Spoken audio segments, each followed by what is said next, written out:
Welcome back to the Paddle and Fin Podcast Network. We're brought to you by Yak Gadget. For all your kayak fishing accessory needs, go to yakgadget.com. Pelican cases, coolers, and lighting. Go to pelican.com. The 153 Bait Company. For all your hard and soft bait needs, go to the 153anglers.com. Now let's get this show started.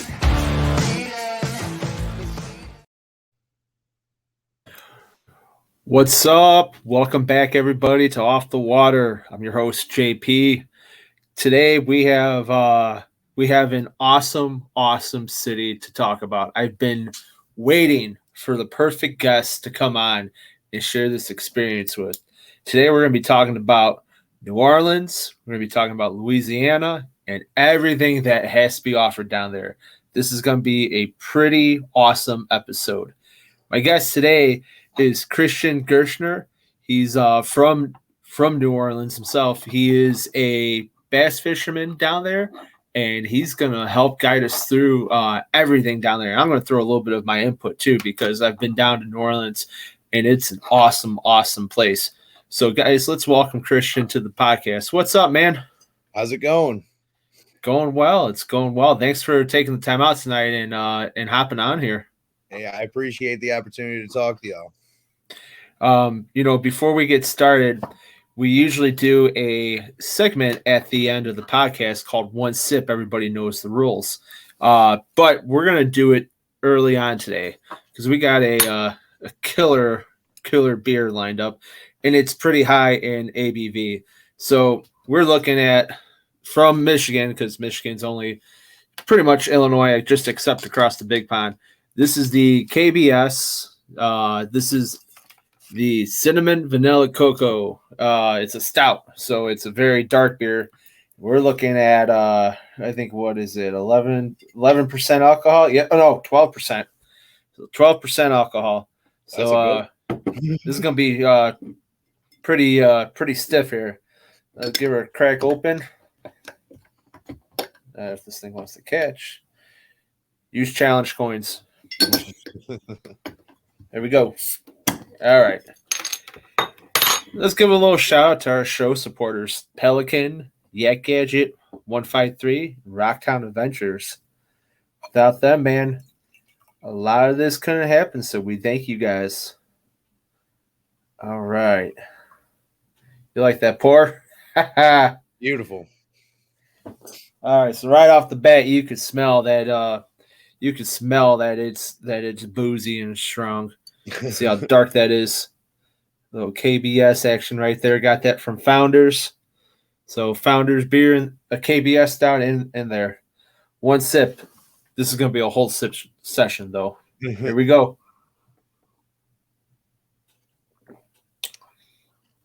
Whoo, buddy. Yeah. That's great. I'm taking it easy tonight with the Miller Lite. That right there, when it's cold out like this, that'll keep you warm. Ooh, it's very cocoa-y. Does have some vanilla hints to it. Can't really taste the cinnamon yet, but I'm sure it's there. I just haven't gotten to that note yet. For a boozy drink, yeah, this gets a 4.5 out of 5. Nice. You heard it here on Off the Water. One sip. All right, so without any further ado, let's jump into the show. We got some drinks going. We got a lot to talk about one of the better places I've ever been to, New Orleans. And let's talk fishing and travel. So let's jump into it. Christian, tell us about yourself. Who are you? We know where you're from and what are you fishing for down, and where are you fishing down in New Orleans? I'm born and raised here. Have never left. I actually grew up doing the inshore saltwater thing. Sweet. Speckled trout, redfish, stuff like that. I actually guided for a little while out of Delacroix, Louisiana. And probably about 6 or 7 years ago, I started bass fishing in the little pond in my apartment complex, just when I didn't have anything else to do. And I caught that first bass and I was hooked. Ever It's since real. then, I've been, anywhere in the Delta down here. I've made a couple trips up towards North Louisiana and fished Caddo Lake, stuff like that. But Yep. most of my fishing happens in the Delta. So. Cool. We just had so the KB and I know you're coming from the boating world, so some of the terms may not, sound the same, but the KBF, which is the kayak bass fishing, it's pretty much the series that's out there right now, that everyone's umbrellaed. We had our national championship at Caddo out in Really? Bossier City. Yeah. So I had the river, you're in Bossier City. Yep. So I was not able to make it, but I saw lots of pictures and lots of big bass were caught down there. Definitely. They got some big ones in there. So you're in the boating world. What kind of boat are you in right now? I have a 1999 G3 Okay. side console bass boat. I just got it redone. It's all painted in a custom camouflage scheme. Nice. It's a 2000 Yamaha on the back, 115. So it's that just got freshly rebuilt, everything. So it's like a brand new boat almost. That's awesome.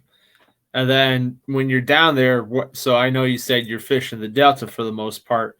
Depending on the year, what are your favorite lures that you're throwing down there versus our fishing up here in the north? I have recently become super confident in a chatterbait. It took me a long time to figure a chatterbait out. I started throwing it on a glass rod. Yep. And I would never throw it on anything else now. But I like a chatterbait. I like to go with an old school Bill Lewis rattle trap. And if there's a lot of riprap and stuff around here that we can get on. So my third would probably be a square bill, any kind of square bill. I'll be throwing lots of square bills tomorrow morning, man. I'm fishing a river that's surrounded by lots of riprap, so chasing after some smallmouth before. This is probably going to be one of the last two rod trips up here for myself. Yeah, I'm a power fisherman, so if it's not a moving bait, I get bored real easy. That ADD kicks in quick. Nice. So you said, and you also say you did some guiding on the coast as well.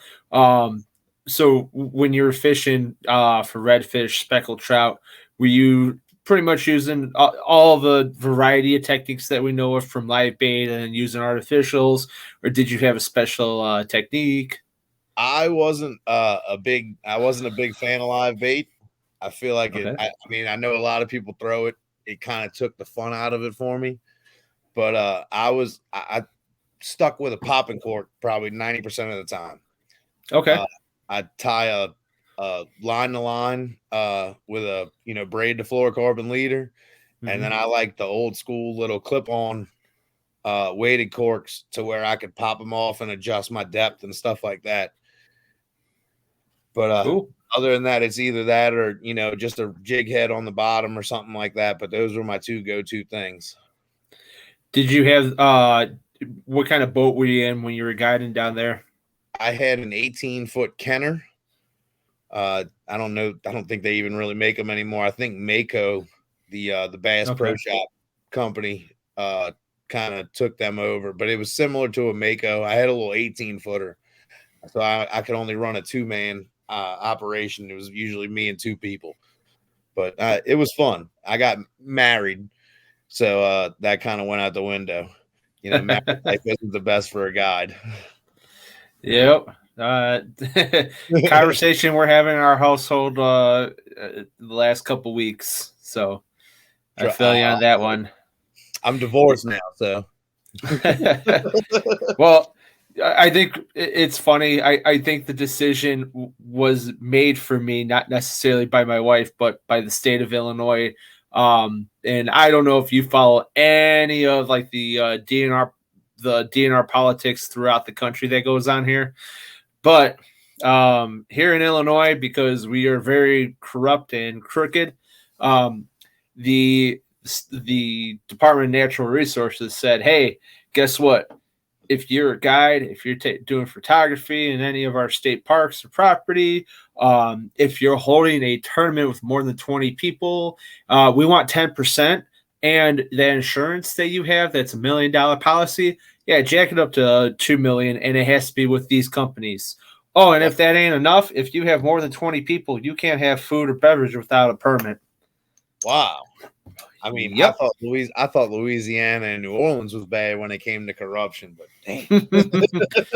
Yo, man, we're all the kayak clubs, a lot of the bass club, like the big boat guys, we're all trying to fight it. But again, whatever fills their pockets, it don't matter to us, you know. So I think a lot of or we don't matter to them. So I think a lot of us are going to be relocating to Wisconsin or Indiana. I mean, it's not like Illinois had great fishing to begin with, but now when it comes to I mean, as a guide too, there's businesses and guide services that are purely based upon people coming in here.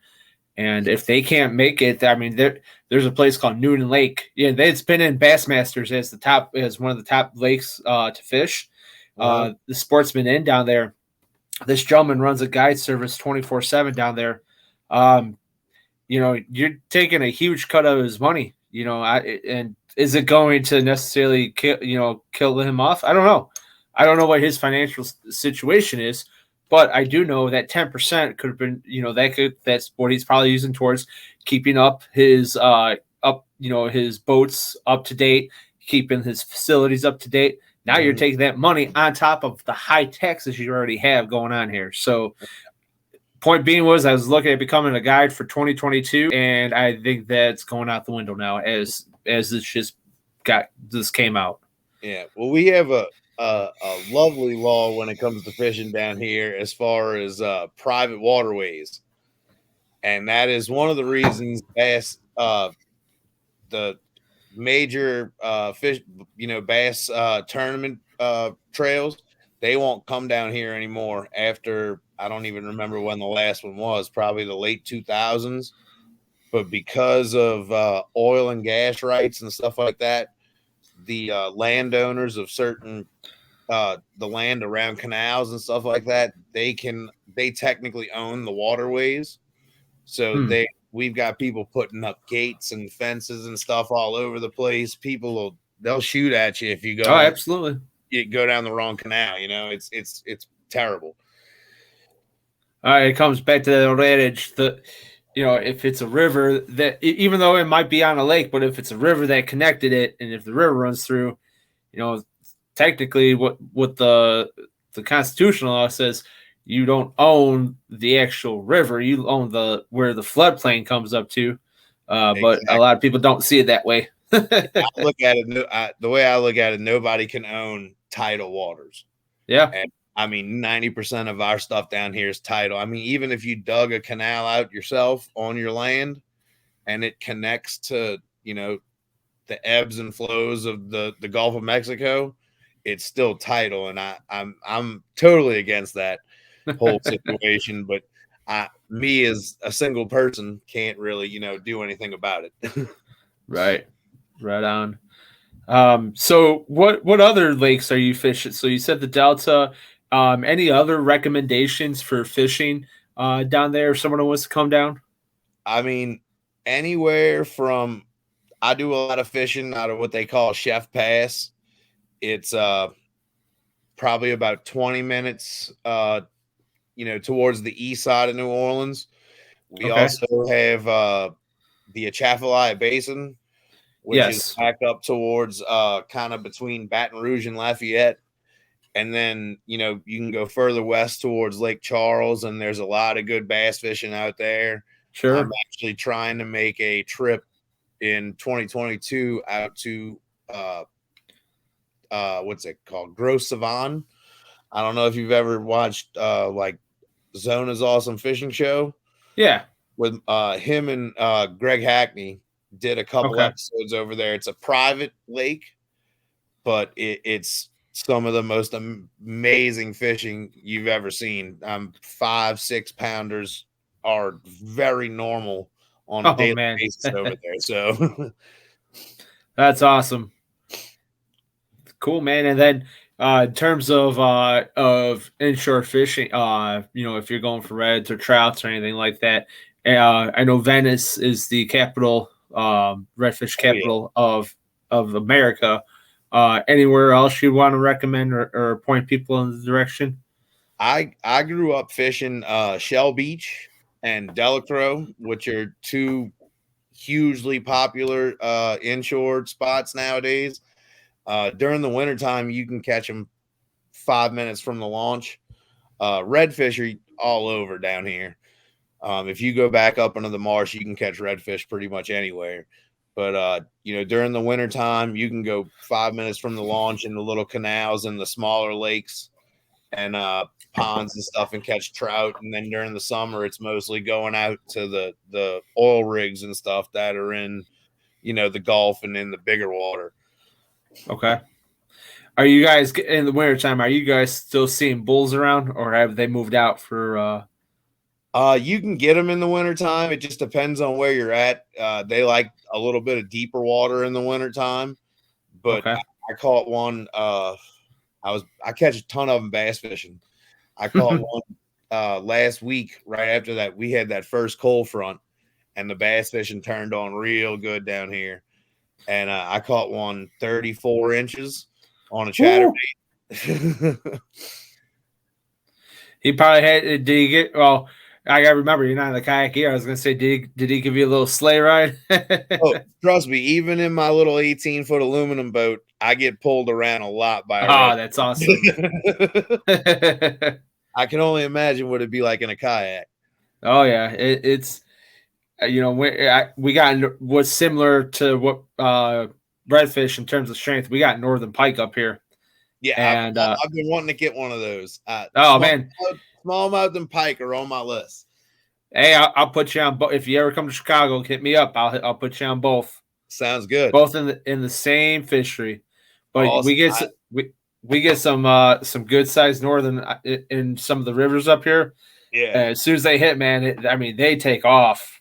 Nice. And then another good way or another good fish to fish for is when we get salmon and trout up here too. So right now on Lake Michigan, so the king salmon run is done. There's steelhead that are coming in right now. Where I'm fishing tomorrow, I'm going after smallmouth, but I got a good possibility of hooking up with some steelhead too. Just because they're swimming in the same waters right now at this time. And then like right now we're kind of with the weather cooling down, we focus on another good one. I don't know if you guys do you fly fish at all? No, I tried it a couple times. Just like kayak fishing, I get aggravated real easy when it comes to fishing because I just want to catch and fly fishing's not for me either. I'm a big guy, so I just couldn't get used to the kayak and I couldn't get used to the fly fishing. Yeah, we got brown trout. So like I said, kind of like Wisconsin, Illinois, Indiana, Michigan, we're all kind of one big area that's just separated by Lake Michigan. So there's a lot of tributaries that come off Lake Michigan. Not really in Chicago or Illinois, but Wisconsin, Indiana, and Michigan have them all. And there's some good brown trout fish. I'm actually a guest of mine who was on the podcast a couple episodes ago. He's coming out here from Denver, and we're gonna go chase some brownies on the fly too. So we actually have a playground out here that has a big pond in it that a lot of people bass fish in. You catch a lot of the little 10-inch, 12-inch bass, and they stocked rainbow trout in there for a little kid tournament. Mm-hmm. And I know a lot of guys that go out there and tear up the rainbow trout. I don't even know what they're using for those things. I've never caught them, but they say it's a blast. Oh, they are fun, especially if you're catching them on the fly too. They're a lot of fun on the fly. But like conventional, a lot of guys use like little like inline spinners, or a lot of guys will use it's called power bait, and what it is, it's like Play-Doh. Yeah, you take either a singular or a treble hook, you roll it like dough around the treble hook, and the fish, because they're raised on a farm, it looks like a pellet of food coming down. Yeah. And, a trout has a brain about that big, So, hey, it's my food, and snap, and then set the hook, and you got yourself 2 fillets right there. There you go. A lot of people talk about they don't like to eat largemouth bass, but that is one of my favorite fish to eat down here. They're delicious. Fry them up. They're awesome. I prefer we got them up here, and it's not that it's different taste for everybody. I'm more of I love perch and crappie. Well, if I can get my hands on some crappie, I'll be all over. We call them sakale down here. Okay, but I've heard other guys too down there call them what do they call them? They call them brim as well. Yeah, brim. Yep. Sakale is a Louisiana thing. That's the Cajun name. Okay. But that's like the filet mignon of fish. Oh yeah, crappie are the best, man. So let's jump into it, man. Let's jump. You just mentioned Cajun. Let's jump into New Orleans. Let's talk about the city, the culture, everything that you call home, man. So you've lived there your whole life. Yes, sir. It'll be 33 years in February. Now I gotta ask you, and you could go whatever avenue you want with this. Did you stick it out through Katrina? Yes. I didn't stay. We lived in a part of town called Lakeview. I was a junior in high school when Katrina came through. Okay. Our neighborhood had about 17 feet of water in it. One of the levees that broke was literally at the end of my street, about a block and a half away from my house. Holy Christ. My dad was in the house when it happened. He wound up having to break a window and stayed on the roof for about a day and a half and got picked up by some firefighters in a little flatboat. He made it out. But I've never gone back to the actual city of New Orleans. I've always lived in I guess you'd call it the suburbs, but New Orleans, Metairie, and Kenner, that's all kind of one. It's all the big metropolitan area, really. It's not really like the suburbs where you got to go, 20 minutes out. It's all kind of the same thing. Now, when I flew in, I flew into Slidell. Okay, so yeah, that's across Lake Pontchartrain. Yep. And from there, that'd be more of a suburb. Like I said, New Orleans, Metairie, and Kenner, those are all like in a line before you have to cross a lake or anything like that. So it's all kind of one area. Okay, cool. And then talking about the fire, that was kind of like one of the last big things. I wasn't on the department yet, but our fire department, Chicago, that was one of the last big natural disasters we went and assisted with Katrina. Oh, and I hear stories from guys who are still on the job who went down there, because that was like I said, so you're a junior, I was a freshman when it happened, and I got on the fire department when I was 19. So I got right out of high school. So, but it's hearing story. I mean, it's crazy, and we were still actually just talking about yesterday. About how I was down there. So we went to go watch the Chicago Bears play the Saints a couple years ago. And man, I don't need to answer that. Put it this way. We had a better chance of meeting someone famous at walk-ons than we did winning that game. I gotta say who that, that's my guys. But you go, and obviously we didn't stay in the quarter. We stood in actual like downtown. And I can't remember the name of the street for my life. It's the street that the casino's on. Oh, Canal Street? Not Canal. Canal it would be east of there. So you had to come west. I'm not 100% sure. And to be perfectly honest with you, I try to stay out of downtown New Orleans as much as possible, just because I'm not a big fan of no offense to you, I'm not a big fan of the tourists that Oh, okay. frequent that area. I guess just being raised down here, like I don't Mm-hmm. necessarily like going to the quarter and going downtown. I mean, I'll do it every now and then, but I guess growing up here, it's kind of just a normal thing. You're preaching to the choir, dude. Chicago is the same way, man. There's certain area, like I live on the southwest side of Chicago. I live 5 minutes away from Midway Airport. So when I have a Chicago, it's a Chicago address, but when people think of Chicago, they think of like downtown and Wrigleyville and where Wrigley Yeah. Field and all that is. I'm about a half hour. Now that's the other thing about the city too. It's traffic. So like regular, like if you're in just a normal town, all right, it's probably about 25-30 minutes without any traffic, but there's always traffic during the day, so you're looking at an hour away just to get there. So I get it, and I don't like going down there because that's where all the tourist people, and they turn into a bunch of assholes, and then it and again, when I try to be respectful any city I ever go to, it's just manners. You don't want to, I don't know where I'm at, and if I ever get in trouble, I want to make friends with somebody who I know I'm gonna, who if I was ever in trouble, who's gonna have my back. So, oh yeah, not everybody has manners these days. I see that all the time out in the boat, and now that the whole Corona thing happened, everybody and their grandma decided to go buy a boat, and it just drives me nuts what the crap you got to deal with out there. Oh yeah. You know what? And even before Corona, like we do, I've done tournaments. I was doing tournaments for 3 years, and I'll never forget the one time. You get, and no fault of his own because nobody's told him better, but give a college kid a bass boat and tell him to go fish Bassmaster Collegiate Series. Oh, hey, I don't know where the channel markers are.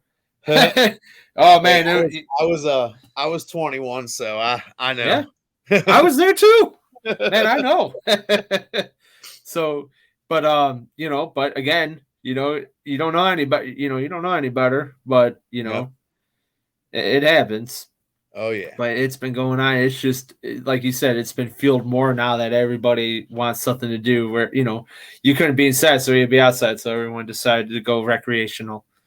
Yeah, I'm not going to complain. Bass fishing has gained so much popularity, and it's just become such a bigger thing now, and I like it, but there's so many people doing it now and so many people trying to make it in bass fishing that it's gotten crazy. So let me ask you this. Have you seen increased fishing pressure on your lakes down there now that everybody's fishing, and has it affected the way your catch rates have? So are you catching smaller fish? Are you catching less numbers because more people are fishing now? How is it affecting fishing for you guys? I haven't noticed it just because I know my way around the Delta so well, and okay, I can, especially in my boat, because I have a little aluminum boat, I can get back in the spots that a lot of guys can't get into. Most of the guys you see fishing where I'm fishing have, bay boats, 18 to 26 foot bay boats. They're going out trying to catch speckled trout and redfish, and they go all, close more offshore a little bit too. So I can get back up into the marsh and kind of stay away from the crowds, which I love. I mean, that's why I bought my aluminum boat. I like to get away from everybody. So it's just like us with the kayaks, man. You can get into more stuff than I can. So that's awesome. That's the one reason I would have wanted a kayak. I just can't. I'm not stable enough. I'm sure I get used to it if I kept trying it, but I fell out one time and I was done. One and done, huh? all you were done. You just baptized into the water. Now you can do it and be a pro at it because you got your baptismal. Cool, man. So, and around here, it's Chicago is a very unique place, and our fisheries are very delicate. And unfortunately, even before COVID, with everything, really did spike that increase of people coming out to fish. But beforehand, you had people, who were catching everything, not keeping fish within the limits, keeping too many fish, too small fish, too big a fish. And it does really put the pressure on because we have a lot of lakes that are like glacial lakes, but the fish themselves, we need to have stocking programs in order to sustain. And when you don't follow the regulations, that program doesn't do anything, because now you're taking away from the fishery itself. We get that a lot down here too. A lot of guys are, we call them the bandits. They're always, keeping whatever they catch. Doesn't matter how big it is. Doesn't matter how many they catch. They're keeping them. So yep.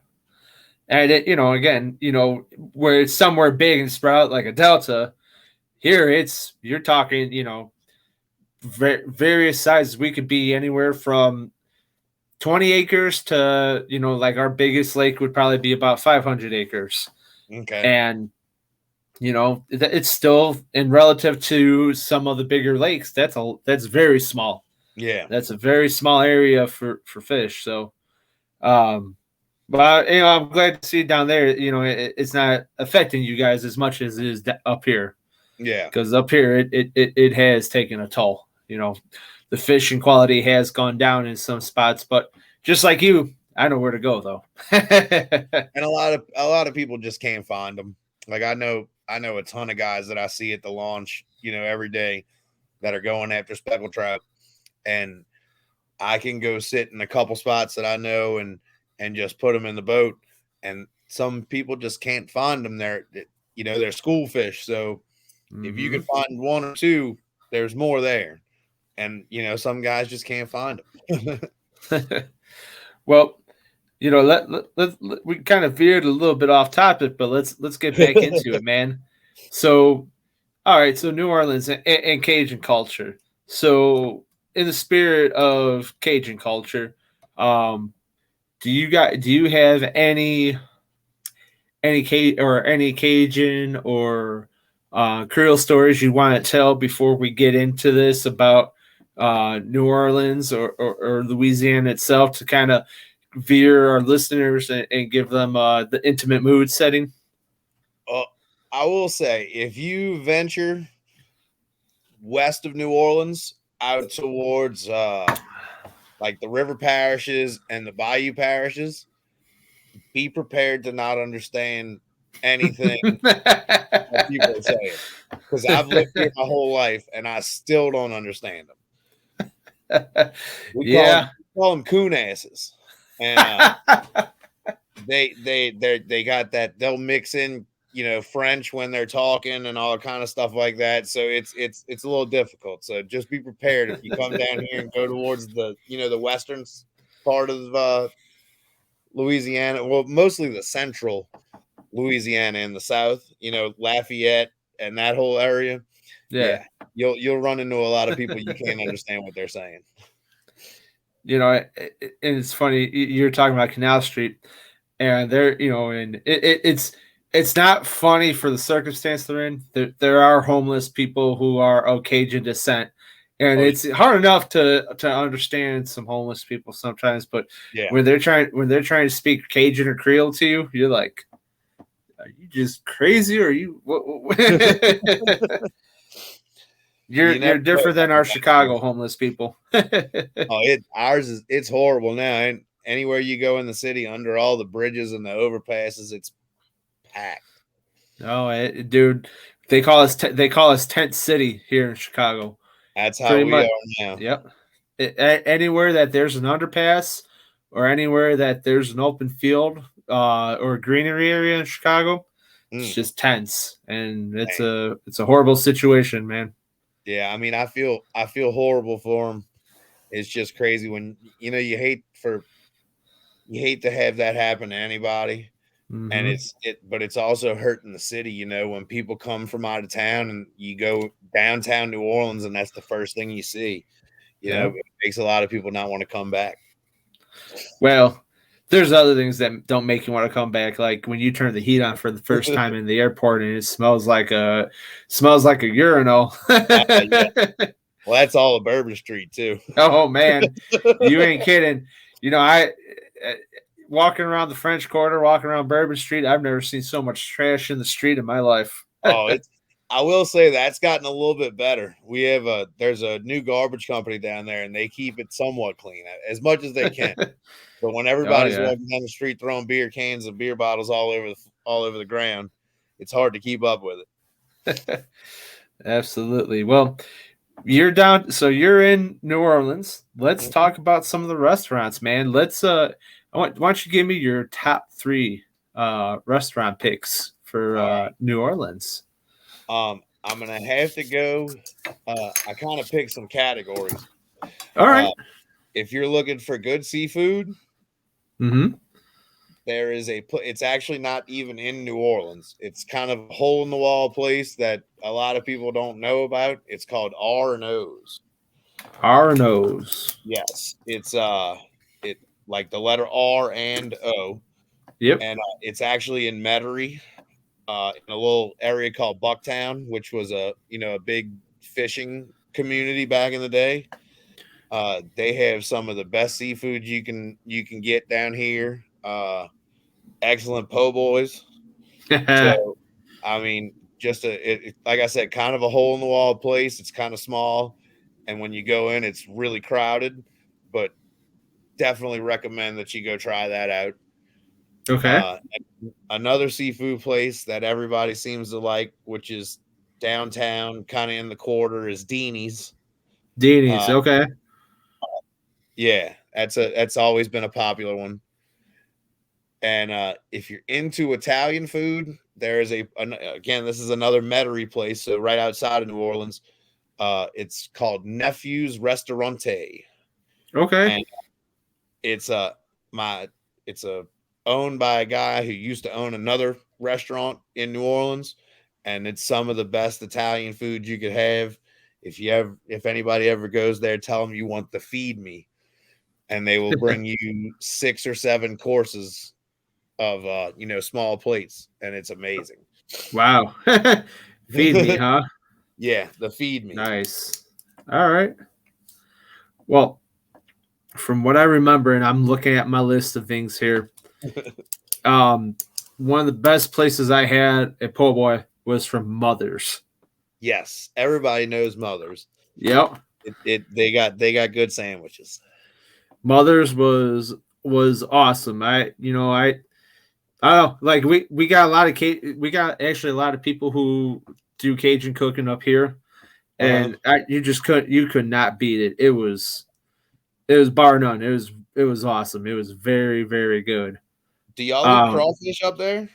Yeah. So we have in February there's a place by us called Chuck's Cajun Cafe, and every day he gets 100 pounds shipped up. Nice. And yeah, he does both. He goes the etouffee and just regular ones that are boiled and you suck on. That's one of my favorite things in the world to eat is boiled crawfish. So another place that I really, really like, and this is probably a popular spot. It was probably just because I knew it. It seemed like got the most reviews, but was Cafe Beignet. Yes. That was very. You can't go down and not have a beignet when you're. You gotta have beignets, whether it be Cafe Beignet, Cafe Du Monde, and then we also have Morning Call. So I mean, there's a bunch of places that do them. Those are probably the 3 most popular. And then one of the places we ate at, I just had mentioned it, was called Walk-Ons. Yes. And Walk-Ons, man, me and my buddy had a burger from there. It was like I think it was like a ghost pepper, but like I guess they get their peppers fresh, like they have like their own garden that they pick their peppers from. Yeah. Holy Christ, man. We're sitting there, we're like, man, this is hot, but it's hot. Yeah. But it was delicious. Started in Baton Rouge, right by I want to say it was somebody that went to LSU Yep. or if not had something to do with LSU. And I think now they have 3 locations, maybe 4 locations. I know they have the one in the city now, but Yeah. they got a mean burger over there. Oh yeah, that was awesome. So, and little side note, when you're coming off of Bourbon Street at 3 a.m, Crystals is always clutch, man. Oh yeah, anything's good. Just like if you're on Bourbon Street, you want to get a Lucky Dog. It's probably the grossest thing in the world to eat. The little hot dog vendors that push the cart around. Yep, the cart. Yep.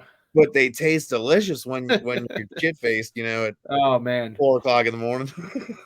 Yeah, or you had because you had too many hand grenades. Oh, yeah. The old hand grenade. I haven't had one of those in years. Oh man, I didn't want. I'm like, that's like a slut. That's just like diabetes and liver failure right there in one big large cup. But yeah, no. And Crystals, if you ever come up north, Crystals is the equivalent to what we have of White Castle up here. Yeah, like Harold and Kumar. Yes. Literally, I buy those from the store, and the frozen ones. They have the White Castle burgers that are frozen. Oh man, I eat those all the time. I'm sure fresh ones are way better. The fresh ones are so. I don't know if it has to be a Chicago thing. So in Chicago at our firehouses, so like one of the things, like if you work overtime, usually you put you put extra money into the food club, but you'll bring, they call it a crave case. So you'll bring a crave case at 5 o'clock 6 o'clock in the morning to the firehouse of just fresh of these cheeseburgers. And they also make breakfast sandwiches now. So you do like half breakfast sandwich, half cheeseburgers. Nice. And here's all of us destroying a case of White Castles by 8 o'clock in the morning. That's awesome. Yep. So shout out to Crystals, man, because they are the savior on at 3 a.m. Cool, man. So let's move on to some beers. I'll be honest with you. I when I was down on Bourbon Street or down around there, because I was with the bigger group, I didn't really get to hit up any breweries. So anything you got, I'm all game for, man. Well, we have it used to be Dixie Brewing Company. They changed the name because Dixie isn't necessarily acceptable now. It is now called Faubourg, which is the French word for neighborhood. Okay. Like a lot of the neighborhoods down here, like the Faubourg Marigny and all that stuff, that it's just a name for neighborhood. They make some good beer, but NOLA Brewing Company is it's relatively new. But they've got, like I told you before we started, I'm not necessarily the biggest craft beer drinker. I like to stick with the old Miller Lights and light beers, but they make some nice stuff. They've got a blonde ale that I really like. Okay. NOLA Brewing Company, and they do tours and all that stuff at their little place. I want to say it's on Chapatoulas. If you've heard Chapatoulas, that's a big one down here. Yeah, it's a famous street because nobody knows how to spell it, even when you live here. Hold on. You know what? I got this map pulled up. So here's Canal. Okay. I don't know that street, but the one street we stood on. I'm going to butcher this, so bear with me. Poydras. Yeah. Yep. And I take it the other street's not too far away then, huh? Yeah, the other Chapatoulas actually runs like parallel with the river. So it runs right along the river. If you're looking at downtown New Orleans, it's probably back on the other side of the interstate, right along the river. It starts with a TCH. You would not expect that. Urban South. Okay. Oh man, I forgot about this place nowadays. Gus's world famous fried chicken. I had that too. They got some good fried chicken. I haven't had that in a long time. Yep. I forgot about that place. I'll have to look for because I see Convention Center. I'd have to look on the. Oh, wait a minute! I did. Here we go. I found it. I sure did find it. Yep, it's literally right on the other side of it. Yep. Okay. Hell yeah. We are planning on another trip down there at some point in time. Well, you're gonna have to give me a holler. I had to take y'all fishing. Absolutely. So now it's coming up on my map. There's a Urban South Brewery. Do you know anything about that one? I want to say that's a newer one. I haven't really tried any of their stuff. I know there's a couple. We also have Abita, which I know Abita beer. Yeah. Yeah, that's kind of a world or at least a nationwide kind of known thing now. They're actually on the north side of the lake across from New Orleans it's actually in Abita Springs. Okay. There we But go. yeah, I mean everybody's heard of Abita. Yes, I have that. Good old purple haze. That's always one of my favorites, but I can only drink 2 or 3 of those. Yep, that's good stuff down there. So we're gonna get into. I know you don't have any distilleries in that area though, right? Not that I know of. Okay, but one thing that a lot of people, if you've been to Bourbon Street, there's a whole bunch of different mixed drinks that, if someone goes to New Orleans, you'll be like, you got to try this drink, and you got to try this drink. And I will say the one drink I did have that I tried that was absolutely delicious, but just kind of weird setting after that was a voodoo. Where'd you get that at? I've never heard of that one. Oh man. So one of my lieutenants told me about it. You gotta go down. So where was that? It was down by the mall. So if you walk down by, I'm looking at the map here just to jog my memory. Okay, so where Waldenberg Park is, there's it's just a little stand that's over there, and it's called a voodoo. And I actually I'm looking at the cup right now. It's up on the shelf right now. But man, I had one of those, and I start walking back. I'm like, oh, whatever was in here, man. This I gotta watch how I'm stepping, man. Get walking while intoxicated. Yeah. Well, everybody knows there. I don't know if y'all went to Pat O'Brien's while y'all were down here. Pat O'Brien's, no, unless I just don't remember. That's kind of a famous one on Bourbon Street, and they have the Hurricane. And, okay, yeah. That's a New Orleans famous one right there. Yep, Hurricanes are great, and then we talked about the hand grenade. Yeah, those are. And then, well, I started seeing them pop up more and more, not just in New Orleans, but I saw them down in Key West. I've seen them out along Broadway now. But like the first time I ever saw it was in Broadway. It was on Bourbon Street. Was like it's where you get the grenade, but it's a whole slushy machine. Like, think about going to 7-Eleven. They all come out of that damn little squirt machine, just like a Slurpee or whatever you want to call it. Yep. But you got it. I'm not a big fan of those. Those are hangovers in a cool looking cup. Yeah, and there's one other drink that we had down there. I can't remember the name of it, but it had pretty much it was a gin drink.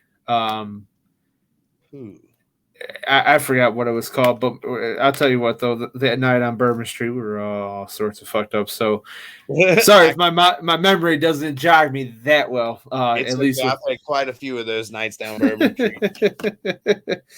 But I tell you what, man, Bourbon Street, if you've never experienced it just once, and I was fortunate. I went around I went on so we spent the day before, the day of, and the day after Halloween down there. So y'all saw some cool shit then. Oh yeah, it was a lot of fun.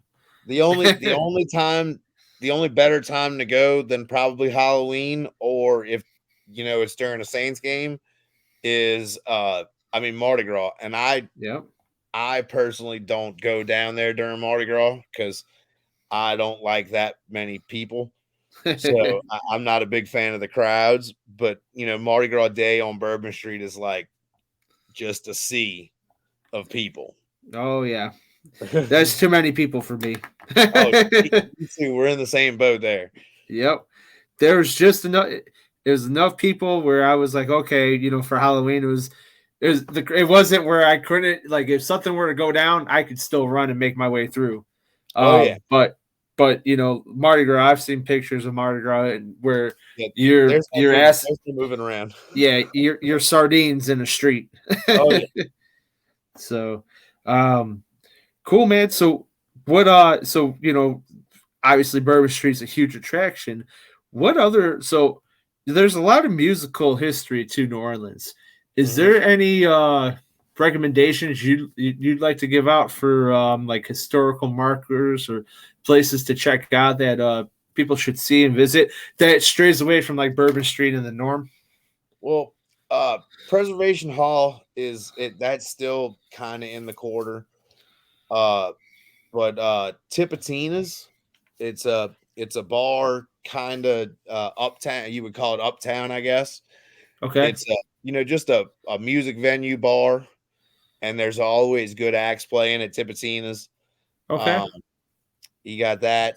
I mean, a lot of the bar rooms that are off, outside of the quarter that have live music always have, the good New Orleans style music, the jazz inspired stuff, kind of that, folky rock music. Okay. Stuff like that.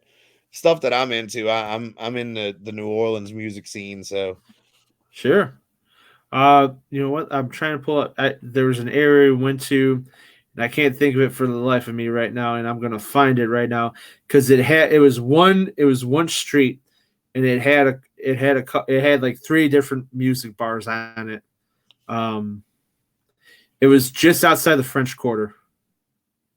Was it the Treme? That sounds about right. Yeah, the Treme's famous for the jazz, kind of like a jazz hall ballroom kind of setup.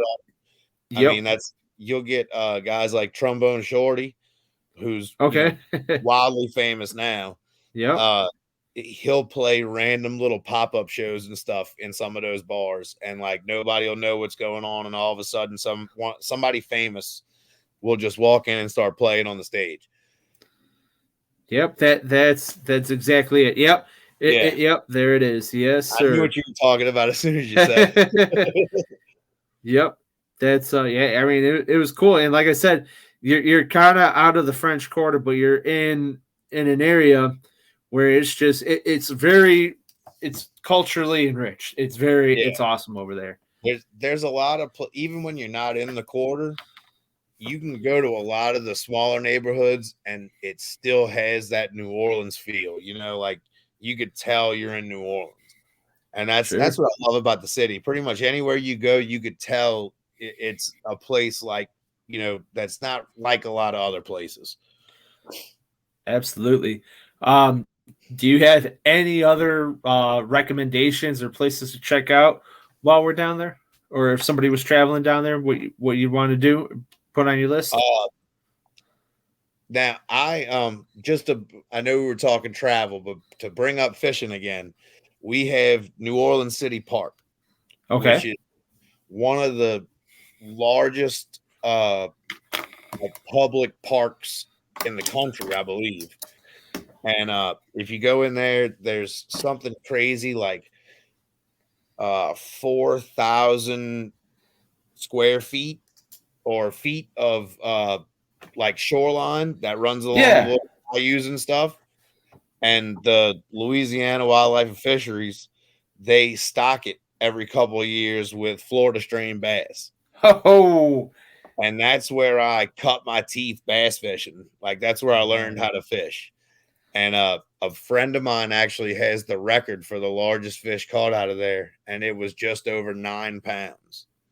Awesome. So I mean, this is a thing, like the deepest spot in the whole park's probably 4 foot, and they're growing giants. Man, that's awesome.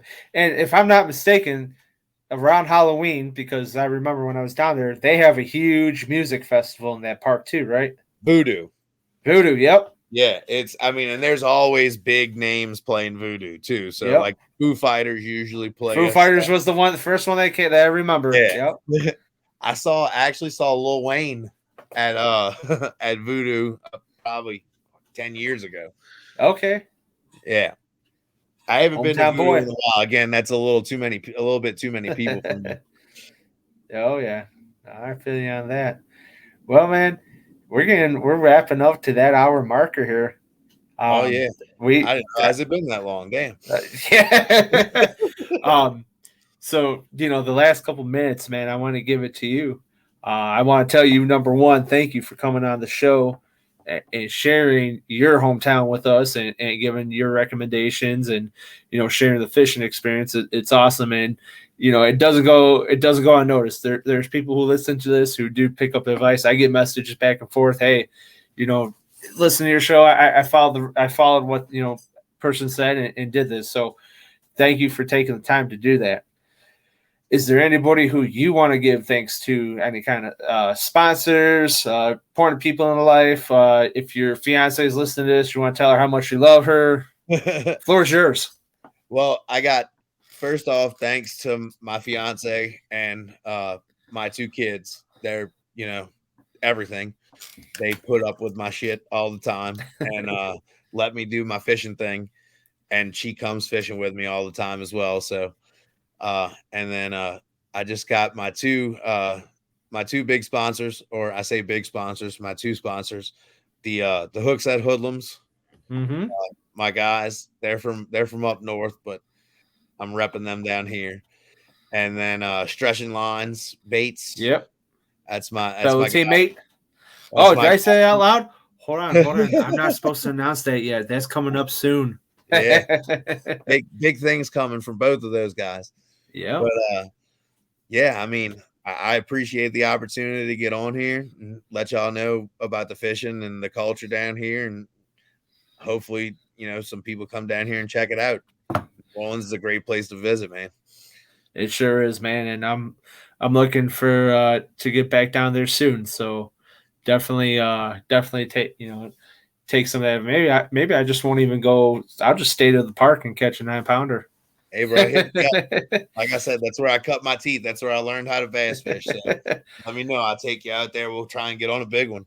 That's my biggest, my personal best came out of there. 6 pounds, 7 ounces. It was a giant. Beautiful. Well, where can people find and follow you, Christian? I'm on Instagram at big_easy_bassin. Mm-hmm. You can come be my friend on Facebook, Christian Gerstner, and I just recently started a fan page for Big Easy Bassin. So are you talking an OnlyFans page right now? Oh no, not at I probably would make no money off of that. Don't sell yourself short. You're worth way more than that. I could go fishing naked and put it on there, but I don't think too many people want to watch that. Hey man, you never know, man. There's people got what they like. So if they like it, they make you money when everyone's happy. Oh well. I'm hoping to get a YouTube going sooner or later. I have a couple of older videos from fishing in the park. If y'all want to go check them out, they're really shitty quality. But yeah, I hopefully I'll have that rolling sooner than later. But I'm hoping next year is going to be mostly tournament stuff. So awesome, man. Well, good luck to you in your 2022 season. And like I said, thanks again for coming on the podcast. Yeah, I appreciate it. Cool. Stick around, all right? Yes, sir. Y'all have a good one. All right, guys. That's been another episode of Off the Water. Check back in 2 weeks when we have our next episode with our next guest. Where are we going? Nobody knows, but you sure know it's going to be a great time off the water. Till next time, peace. Thanks for tuning in to another killer episode on Paddle and Fin. Don't forget to go check out our website at paddle, the letter N, and fin.com. Don't forget to check out the YouTube channel at Paddle and Fin. If you got a question, comment, want to hear from a future guest on a future episode, feel free to email us at paddle, the letter N, and fin at gmail.com. Don't forget to follow us on social media at Paddle and Fin on Facebook and Instagram. Shout out to our show supporters, Angler. The Angler button and app just makes for a better time on the water and creates a virtual logbook for every fishing outing out on the water. Shout out to Rocktown Adventures, located in northern Illinois, for all your kayaking, camping, and hiking needs. Shout out to Jigmasters Jigs. When in doubt, get the jig out. Go to jigmasters.com